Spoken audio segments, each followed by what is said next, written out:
Welcome to another installment of Getting Started on MTG Arena. I'm going to be running a mono green UC This Stompy list, UC standing for only uncommons and commons in this build, and focusing on cards that were included in the original tutorial decks, plus a few cards that were opened in the welcome packs from the mailbox paper clips.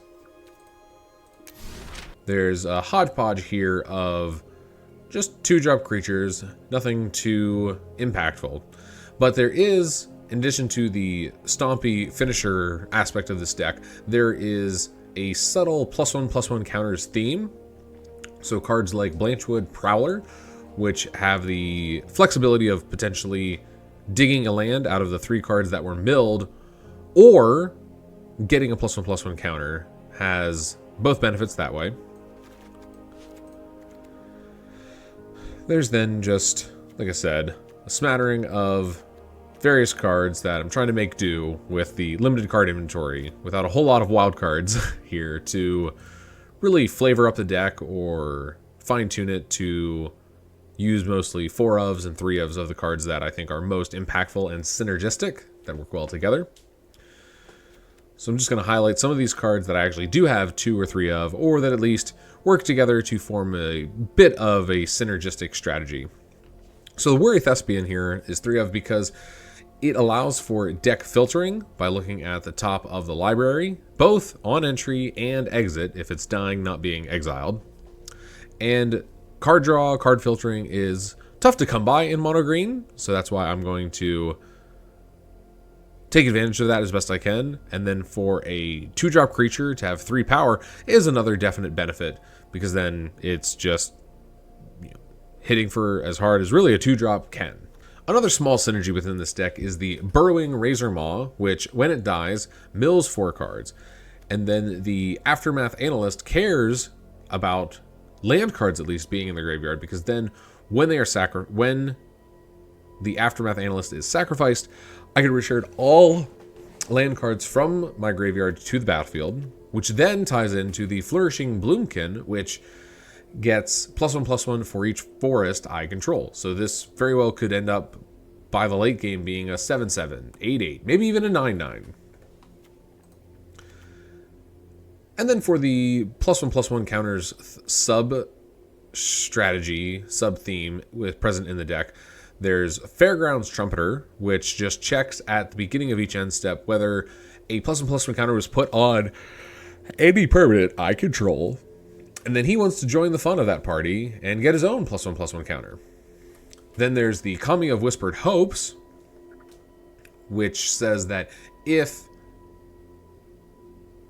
a permanent I control is about to gain a +1/+1 counter, instead it gets an additional +1/+1 counter instead.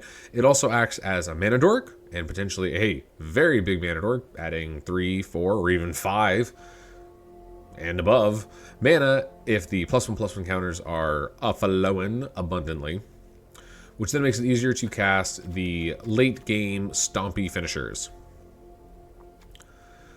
Some other small synergies with the +1/+1 counters is the Explorer mechanic here off of River Herald Guide, the backup mechanic in Chomping Kavu, the Incubate mechanic off of Converter Beast, the Stompy finisher Malamute Veteran. So I say it's Stompy because it has trample, so it can stomp over any blockers that my opponent would put in front of it. The only other stomping trampler that I was able to find was the Earth Shaker Dreadmaw. So 6/6 trample, and when it ETBs, if I have some other dinosaurs, I can even draw some cards, which again, like I was saying earlier with the Weary Thespian, card draw is a valuable commodity in mono green decks. And then closing out with some of the other big finishers there is Tyrannic Atrocity and Cavern Stomper. The Ravenous Sailback is not so much a finisher, but it's a good utility card to potentially be able to destroy an artifact or enchantment from the opponent. Or if nothing else, it is a hasty 5-drop 3/4. And then for the interaction spells within the deck, I've got 2 copies of Bushwhack, which actually fill as the land slots 23 and 24. So something to possibly do on turn 1. But then it also has the interaction where it can allow one of my creatures to fight one of my opponent's creatures. And in that same vein of using creatures to take care of creatures is Cosmic Hunger, which instead of it being a fight spell like Bushwhack, it is a bite spell where my creature just has to deal the damage without having any recourse, no return volley from opponent's creature. In the +1/+1 counters sub-theme, I have Fertilid's Favor, so I can tutor up that 5th land drop if I'm sitting, casting this on turn 4 without another land. So it makes sure that I can get to that 5th land drop, and then drops 2 +1/+1 counters on a target artifact or creature. A surprisingly powerful finishing card that I've included in the deck is Storm the Seed Core. So for 2 and a green, 2 and double green, it is a sorcery that lets me distribute 4 +1/+1 counters among up to 4 target creatures I control, and then all my creatures, so not just the creatures that gain the +1/+1 counters, gain Vigilance and Trample. So the Vigilance allows me to not have to worry about a crackback, so just in case the power that I have accumulated is not enough to deal lethal damage to my opponent, I at least get to keep all of those creatures that we're attacking, double them again, use them again as blockers on my opponent's turn. And of course, adding 4 power, potentially out of nowhere, that my opponent wasn't expecting, and the trample, makes this quite the finisher. It's not quite an overrun, but it's doing its best overrun imitation. Let's go ahead and dive into the best of 1 standard ranked queue with UC This Stompy. Hopefully we can get a win or 2 on the best of 1 standard ranked ladder.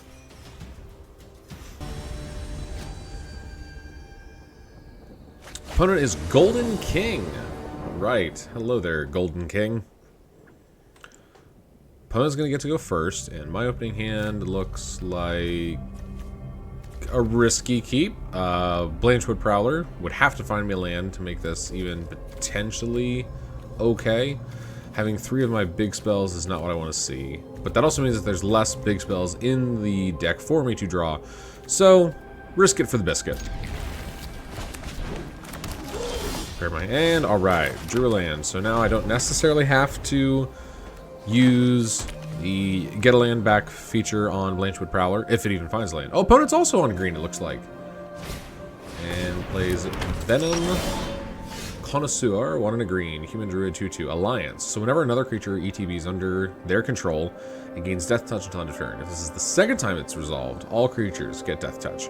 And I drew a Trumpeter, so I don't really care about that 2/2. And when I hit turn 4, at least right now, I wouldn't want to Storm the Seed Core. So I'm actually going to hold on to Blanchwood to the next turn and play the Trumpeter, so that turn 4 I can decide whether it's worth it to dig for the land or to get the +1/+1 counter, then also benefit the Trumpeter. Opponent casts a Gwenna, Eyes of Gaia, 2 and a green, Elf Druid Scout, 2/3. Mana Dork, so tap to add 2 mana in any combination of colors. Spend only to cast creatures or activate abilities of creatures. Wait, activate abilities of creature sources. I don't feel like I've ever heard it worded that way. Whenever you cast a creature spell with power 5 or greater, put a +1/+1 on it. Okay.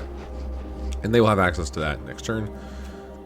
So I'm not able to bite anybody there.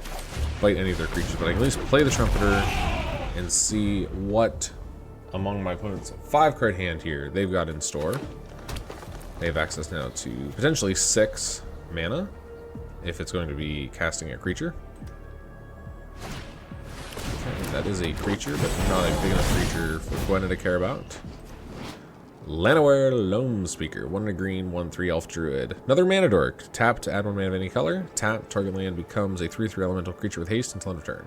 Still a land though, and activate only as a sorcery. And then adds a Reclusive Taxidermist, 1 and a green, Human Druid 1/2. Gets +3/+2 as long as there are 4 more creature cards in your yard, which there are not. And another mana dork. Add 1 mana of any color. No reason for me to trade off the Trumpeter when the Trumpeter is hopefully about to get bigger. Sweet, so there's a land. So play the Prowler, and then I'm probably going to bite something here. So yeah, no land anyway. This is an instant, so on their upkeep step, so I'm going to put a stop there, because Trumpeter's going to get... I guess I could also do it on my end step here, after...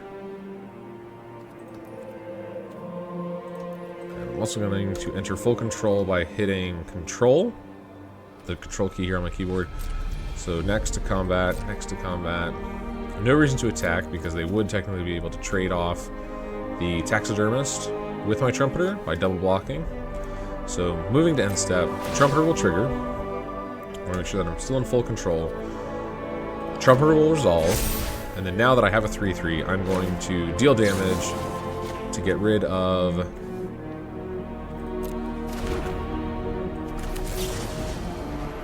target a creature you control.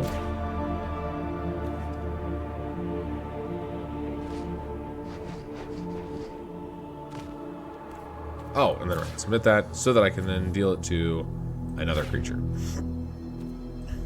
So get rid of their Gaia.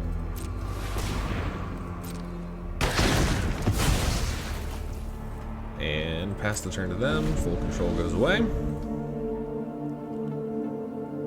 So that was definitely their most powerful creature. Now, it did not have a chance to get bigger, but they do still have access to 6 mana. Galagreeters, very nice card, very nice card. So Alliance, whenever another creature ETBs, they get to do some fun stuff. Either put a +1 on itself, or create a tapped treasure token, or gain 2 life. And there's a Shigeki, 1 in green. Pay 1 in a green tap to return it to its owner's hand. Reveal the top 4 cards of your library. You may put a land card from among them onto the battlefield tapped. Opponent is hellbent, which means they have no cards in hand. Put the rest in their graveyard. They could have, if they had kept Shigeki in hand, channeled Shigeki for XX, green, discard it. To return X, target non-legendary cards from your graveyard to your hand. So, going to kill that. Oh, they have the Death Touch. That's right. Okay.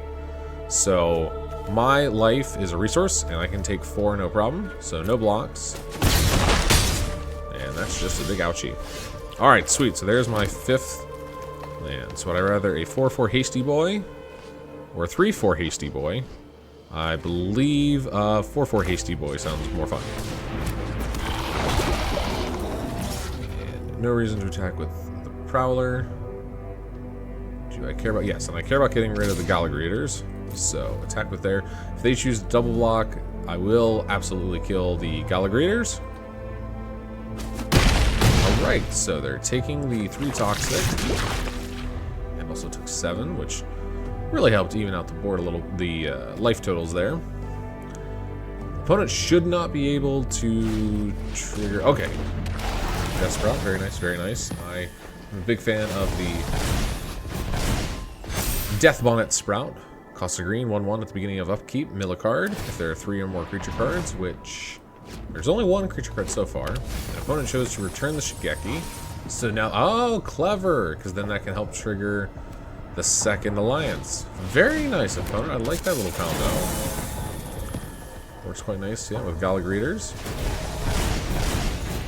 Now you're choosing to gain some life. So, yeah, they're going to attack that way. So now Blanchwood has done its due. So we're going to get rid of the Death Touch. Alright. So, Scry 2 is going to be important.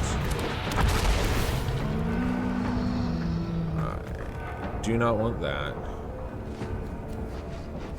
Do I descend 4? No. So it's showing me descend is only 3. And right now, I have to hold back blockers. Because that's going to flip. Potentially that's going to bounce, maybe? I don't know how opponent wants to do that. So I'm not going on the offensive. So I can't turn down a creature. So leave it on top. No attacks. Being at 5 life, I have to be a little more cautious. So that becomes a 3/3. And then next turn, it has the potential to grow as they eat cards out of their graveyard.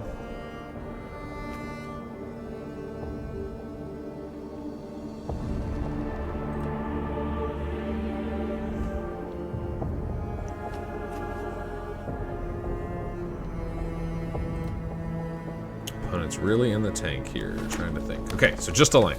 So they didn't get anything too crazy.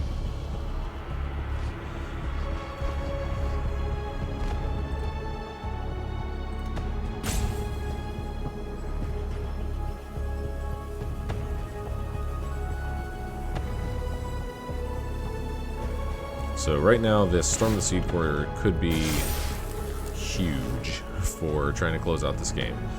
Ugh, potentially I'm going to have to trade off with the Trumpeter, it looks like.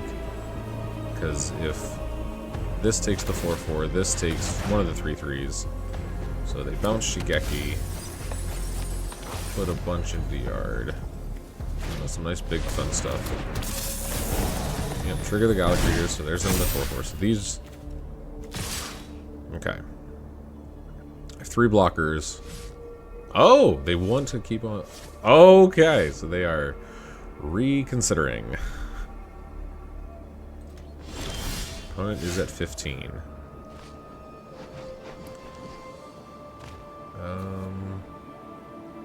I can destroy an enchantment. So Shigeki's about to die.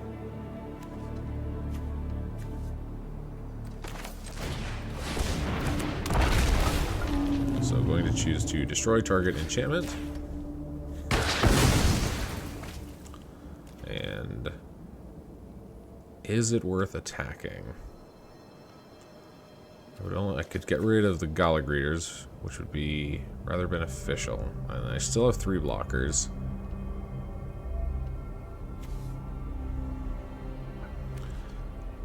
Deathbond, it's about to become a 4/4. So no, I can't really afford to lose. Well, if I attack with this and they trade off, they would end up losing Gallic Readers, which I don't think they would do. So now they're only at 8, which sets me up pretty nicely. Risk it for the biscuit. That's what this game was all about. Let's see what opponent does. Does opponent choose to give me their Gallic Readers? They don't. Okay, so opponent's now down to 8. Okay, so potentially opponent's toughness is going to be 4, 8, 12, 15. I would have access to 7, 14, 17, 21 power. Not quite enough. Maybe too shy. But vigilance, so. Oh, that's ugly. That was a nice draw. Nice top deck there. A Vorinclex, 3 green. ETB, search for 2 forests, reveal and put them in your hand. Pay 6 green. Okay, so not haste, thankfully. Thankfully, not hasty.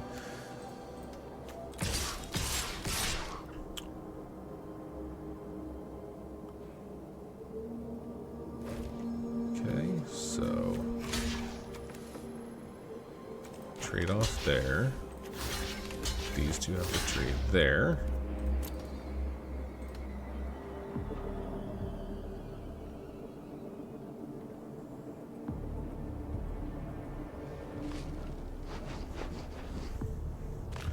So opponent will have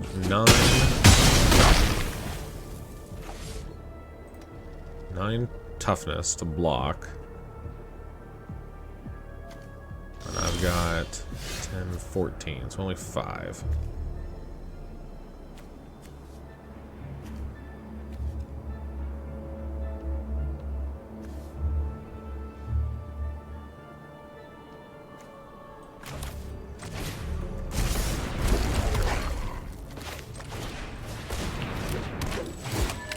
What did I lose? What did I lose?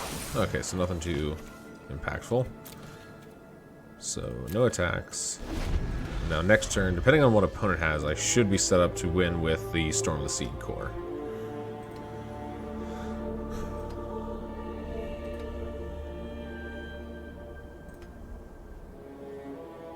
Because it's not worth it for the opponent to attack. Exile, return, transform. Okay, so what do you do when you come back? Build 10, put up to 2 creatures from the build onto the battlefield. Okay. So it comes back as a saga. So what 2 creatures?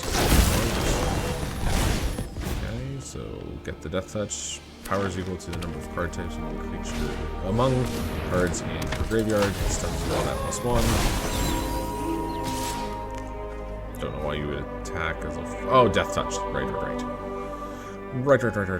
So I have to block. So I may as well get rid of it. Has access to 7. Oh, wow. 10. 15. Got 11 and 15. But I am 1 shy, and then this would... Oh, distribute 7. Very nice, yeah. So I just have to go for it, unfortunately.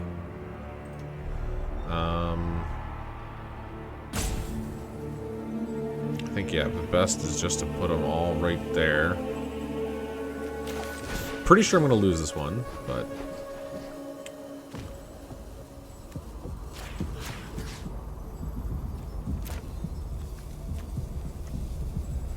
So do 2, that way you can at least kill something.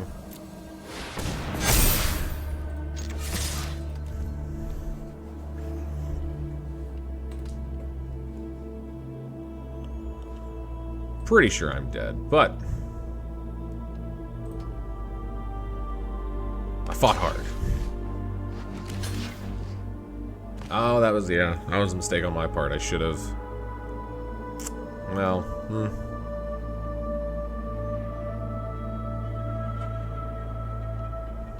because, yeah, this crackback's gonna hurt. Distribute 7+1/+1 among any number of target creatures you control. Although they don't have the trample.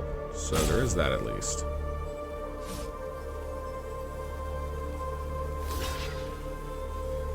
They're really debating how best to do that. Oh, that way they can kill my dude. Yes, I see. Wow, they're just really like... And then that'll kill that. They take 5 down to 3. And then I will only have the one poor excuse for a blocker. Facing off against something fierce. Alright, so yeah, kill that, kill the Death Toucher, and then let you keep that.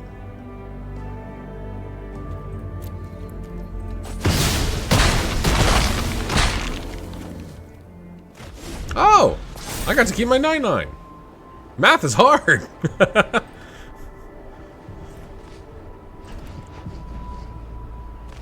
How does this ooze work? At the beginning of your step, create an ooze. That's a copy.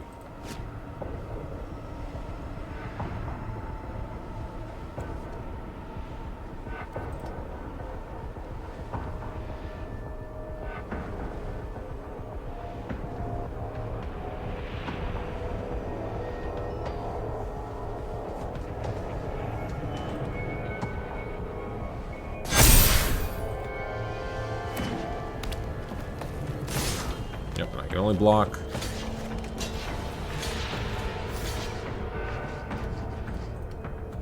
Alright, so I'm taking the L, but that's because Vorinclex is amazing.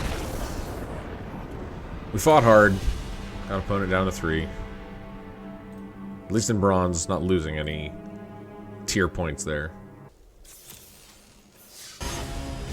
Opponent is Vlifgerbert. Ooh, boy. Let us surveil. And then just relying on some... Yeah, why not? I have surveil. Okay, so turn 4 play there in the Chomping Kavu. Opponent is on black, green, blue. Black, green, blue. Can't remember off the top of my head. What's the fancy name for black, green, and blue?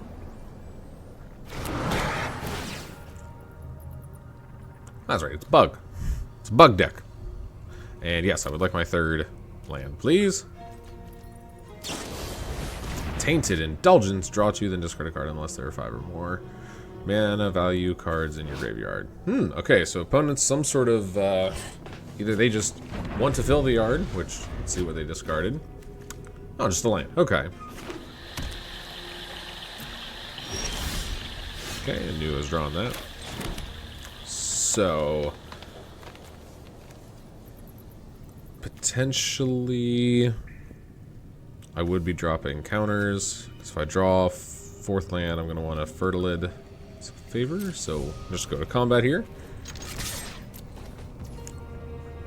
Okay, looks like opponent's not going to have an interaction. They take the 3. So play Trumpeter. So that hopefully next turn... Oh, and opponent's got the counterspell. Rough. Alright, so opponent has some sort of bug control. So just have to look out for the late game. Okay, so founding the 3rd path. They are choosing to mill themselves 4. And they just hit like a bunch of land with 2 lands, 3 lands. And the ancient one. Blue and a black. Descend 8. Can't attack or block unless there are 8 or more permanent cards. Pay 2 blue black, draw a card, then discard. When you discard a card this way, target player mills cards equal to... Ooh, that's fun. That's very fun. I have a deck idea for that. And go to damages. So the last step here is exile target instant sorcery from your graveyard. Copy it. You may cast the copy.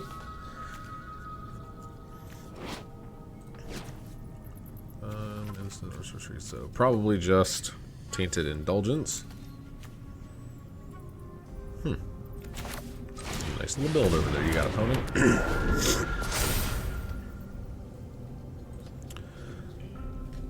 Yep, and they get rid of the Tainted Indulgence.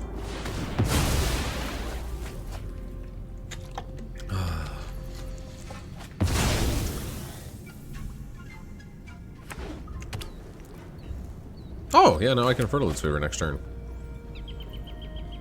Or if I need to potentially Kavu to get Thespians or something. Okay. What was this? Squirming Emergence. Fathomless Descent. Return to battlefield target non-land permanent card in your graveyard with mana value less than or equal to the number of permanent cards in your graveyard. Okay, yeah. Cheap way to get that back. I like it. I like it. I like it a lot. So an 8/8 that can't attack or block. Oh, and I drew land anyway. Sweet. Okay. So I could... Doesn't have the vigilance though, which is unfortunate. So probably drop Trump and Kavu. Put the 1/1 there. Which now, oh, that's true. Haha. Okay, I forgot about that for a second. And I think just attack for 6. Attacking for 6 feels pretty good.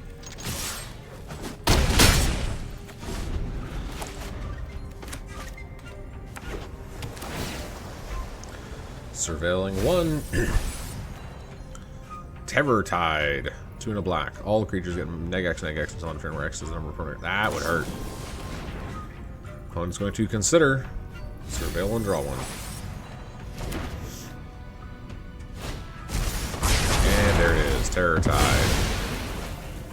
My stuff is very, very dead. It is a creature.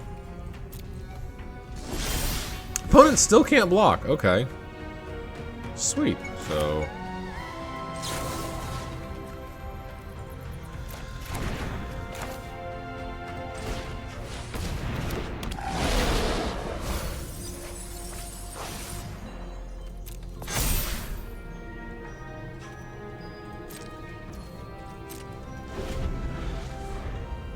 Don't know if that would have been the right move. Okay, opponent surveilling 1, trying to put some permanence. No, opponent likes what they have. Okay, so opponent chose to keep the top of their... Oh boy, what are you getting back? What scary beast? Oh, it's just a hand. Oh, a Shieldred. Not this turn though. When ETBs, each opponent sacks a non-token creature. Oh no. No. No! That's rude! And I believe I concede at this point, because now that's a 4/5 blocker. Fertilid Favors is just 2, so it'll only be 4. Yeah. Nice.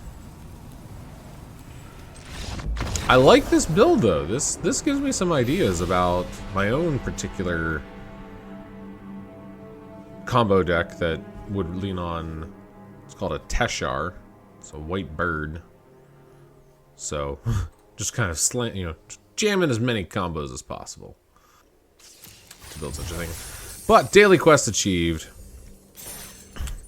20 green spells have been cast. Let's keep trying for more wins playing UC This Stompy mono green list. Okay, opponent is a beefy lamb with a Ral Zarek avatar. Opening hand is 3 lands. Ooh. Creature that I can disguise on turn 3. Into a 2/2. So this is not much of a plan. Don't like the way this looks, so mulligan. And this definitely looks like a better 6. So gonna keep and put the, well, actually, yeah, the Razor Maw has the least impact on this. And hopefully something maybe for turn, if nothing better by turn 5 that could do +1/+1 Cano shenanigans. Actually, no. The best option would be turn 3 Kami into a turn 4 Tyrannix. So that's the plan here. Hopefully if I can draw another land. Alright, so opponent is on green-red and werewolves. Okay. Opponent drops a Kessing Naturalist, red and green human werewolf 2/2. Whenever it attacks, add a red or green until end of turn you don't lose that mana as phases and steps in. I just have to pass turn. I've got no 2-drops, and because I didn't cast anything, their werewolf flips. So now it's a 3/3 Lord effect. So other werewolves get +1/+1, and whenever it attacks, still gets the effect of adding a red or green, and that's a werewolf. So now 4/4. Tap stack to destroy an artifact or enchantment. Whenever it attacks, destroy. Oh my. I'm going to be in some trouble here because of not playing anything on turn 2. I'm having all of these werewolves now to go into all kinds of trouble. And opponent's got the kill spell, so no Tyrannix for me. Down to 8. Opponent's got 1 floating green, but not planning to use it. Drop a 2/2. That's not going to do me anything. The 2/2 in Fairgrounds Trumpeter. Opponent's got a Snarling Werewolf, so 1 drop. That becomes the 2/2.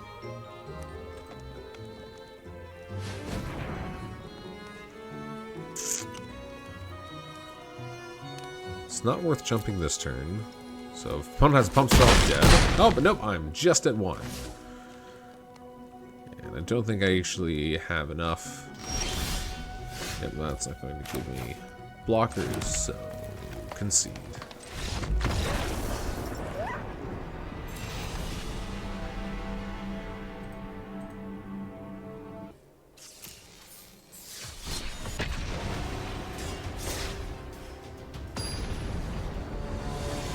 Okay, opponent. Goddess of Lilies. Bit tough to read with nothing being capitalized, but a nice name all the same. 1 lander is not keepable in this deck, unless maybe with a bushwhack, but no bushwhack to be seen. Alright, this is much better. Much, much better. Go ahead and keep 6. Let's put the more finishing card to the bottom. Keep some of these planning cards around. Look at that. I knew, or I didn't know, but happen to have another more closing type of card on the top of my deck. Opponent's in red-white. And drops a hasty Reinforced Ronin that's going to bounce back to their hand here at the end of turn. Go ahead and drop the Blanchwood Prowler, get some cards in my graveyard, and I do not want to land. Oh, but I got 2 lands off the top, so that was wonderful. And big bad boy Earthshaker Dreadmaw, not going to be played this game. Alright, so now... Okay, so opponent's got the Sacred Fire to clear away my Prowler, which, thank goodness, I'd much rather than kill the Prowler then kill my Trumpeter. Hopefully the Trumpeter gets to hang around for a little bit. Go ahead and drop the Trumpeter. Next turn, going to be exploring and hoping for a non-land to get the +1/+1 counter on it. And never mind. Opponent's got a second Sacred Fire to gain 2 and kill my creature. And this Ronin is doing some work. Bushwhack is a sorcery, unfortunately. So I wouldn't be able to fight back against the Ronin that way. Converter Beast, keep.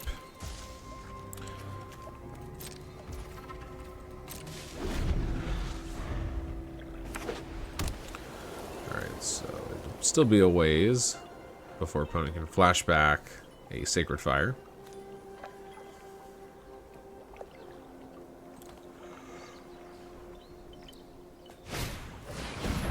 A Selfless Sentinel, something that's not a Ronin.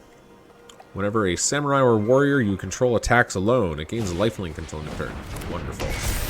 And a KFK. Ping me for 1. And they drop the Ronin. I have to assume they're going to attack and give it lifelink. So, not worth blocking, since I'll be able to drop the Sailback.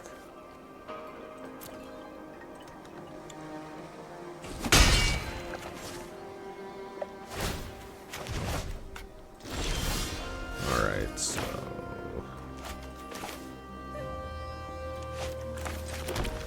Sailback to get rid of KFK.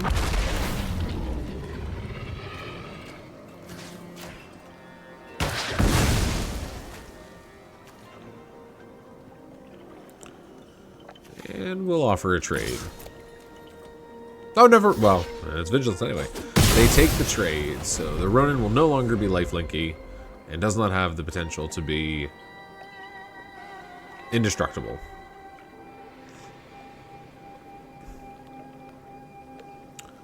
But consider their options. Iganjo Exemplar. 2/1. Whenever a samurai or warrior you control attacks alone, it's +1/+1. So of course, the Ronin going to be attacking alone. No, they decide to channel the Ronin just to draw a card. Okay. So choices, choices, choices. I could draw. I could, well, tutor up a land, play the Converter Beast. First, let's see if opponent wants to block. They're getting close to being able to flash back some Sacred Fires. They're also getting low in hand. So I think we've got a chance to win this. Because now I've turned a corner.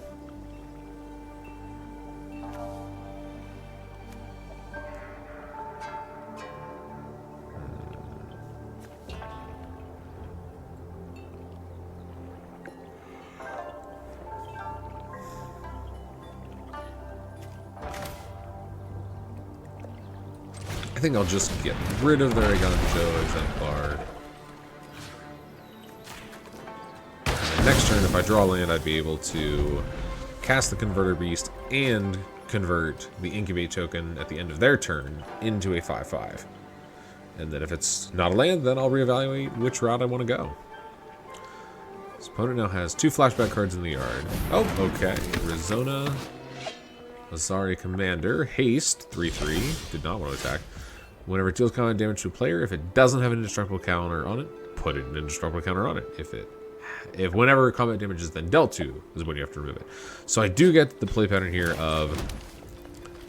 So second main phase, what I'm going to do is cast the Converter Beast, and then at the end of their turn, convert my Incubate token into a creature, unless they would try to attack with Rizona, and I need to convert my Incubate token into a creature sooner. So I will end my turn. Do they have the land drop to be able to Sacred Fire? No, but they have another Iganjo Exemplar. So this is just red-white samurais. Oh, with some ninjas! Blade, Blizzard, Kitsune. 2 and a white. They could have ninjutsu'd, but it would have gotten blocked. And then it has double strike, so 2/2 double striker. Fun for them.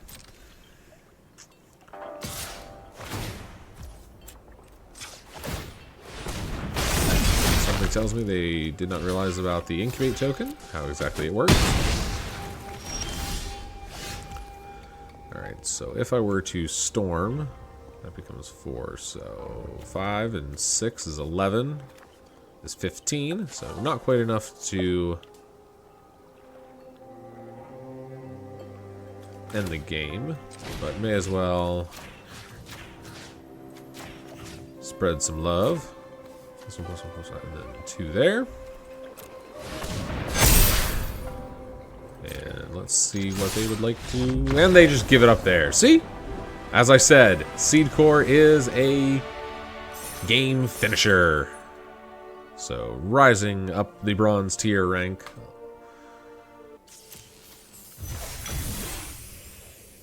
So now I've got a light here on the mastery track. If I go over to the mastery tab,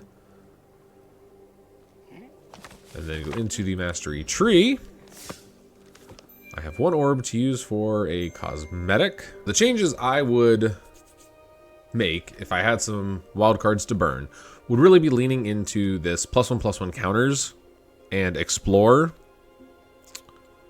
effect, and also definitely this Storm of Seed Core was a great way to try to close out games.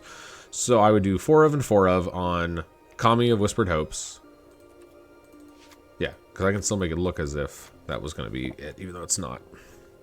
And so the Prowler would be... definitely want to be there because of the +1/+1s.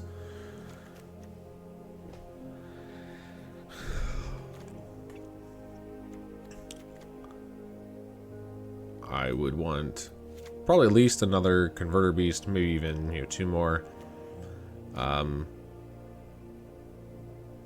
Having an Explorer creature, I mean, I'd be curious what other Explorers out there. I mean, Vigilance is great, so we'll probably just go ahead and... So this would be the 12 creatures I would focus on for turn 3.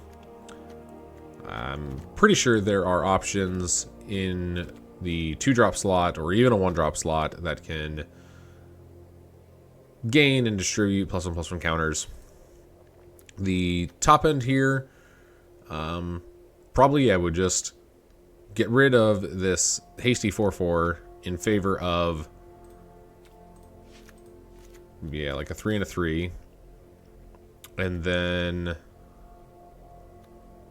the other, so yeah, I'd kind of, well, I don't really know how exactly off the top of my head here how many dinosaurs the deck would end up with.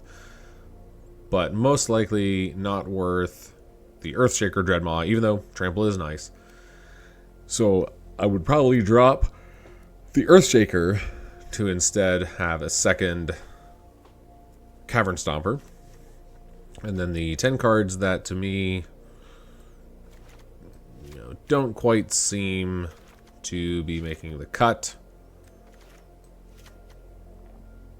Oh, that's right, yeah, the Kavu, probably at least 2 of there.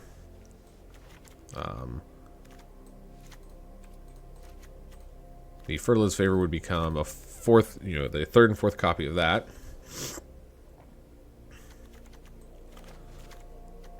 There was just no real good window to cast the Slumber.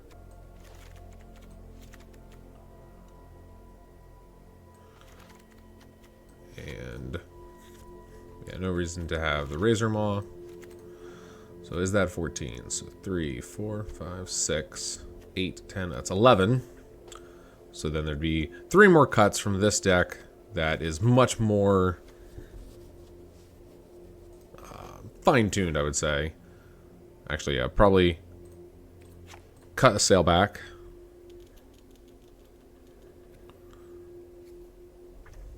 So 3, 4, 5, 6, 10, 11.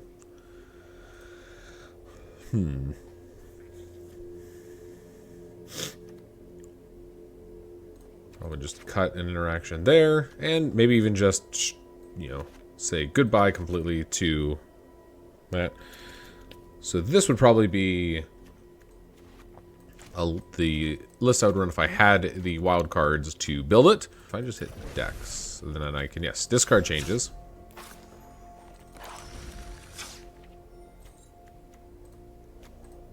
But alas, I do not have the wild cards to make those changes because this is still a very new account. I want to be able to demonstrate what decks are possible. You know, getting familiar with some of the archetypes that you can build with just the cards from the tutorial decks, and then also all of the cards gained from some of the attached mail here. Each of these that had a claim button were free packs. And then opening packs get you more cards, potentially gets you some wild cards, to then slowly be able to build decks that you actually have a lot more control over instead of the limited card selection right now. If you're having trouble getting your wins in the ranked queue, there's no shame whatsoever, especially with a limited card pool that you have available with a fresh account on MTG Arena. Just doing the play standard queue. Most likely be less difficult competition over in the unranked queue. You never know. Sometimes people are just trying to grind wins, and so they will bring a finely tuned mythic level deck into the unranked queue. If you're looking to make friends here on MTG Arena, go ahead and shoot us a friend request. We are always looking to boost our MTG Arena ranks. Hopefully you've taken away some tips here, either for building a mono green Stompy list, maybe updating your own green lists that you have out there, or even just some general gameplay how-tos and tips. If you are looking to branch out from playing digital Magic on Arena, please consider shopping Valhalla Cards and Gaming over at valhalla-cards.com. We are your paradise to purchase the physical cards you need, and our goal is to get them in your hands and onto your battlefield as fast as possible. If you have taken anything away from this video, whether it be just entertainment value or something that you plan on using in your own Magic the Gathering experience, give us a like, subscribe to the channel, and even say hello in the comments below. To reach out to me personally, you can find me over on Twitter X at BoundlessJackal. If you have questions about card evaluations, deck building, complicated board state, mid-game choices, I would be honored if you would reach out to me with your questions, and I will do my best to walk you through the confusing muck that is Magic the Gathering, gameplay, deck building, various other confusing topics that make up this wonderful game. But until next time, go forth, mulligan little, and draw well. Peace out.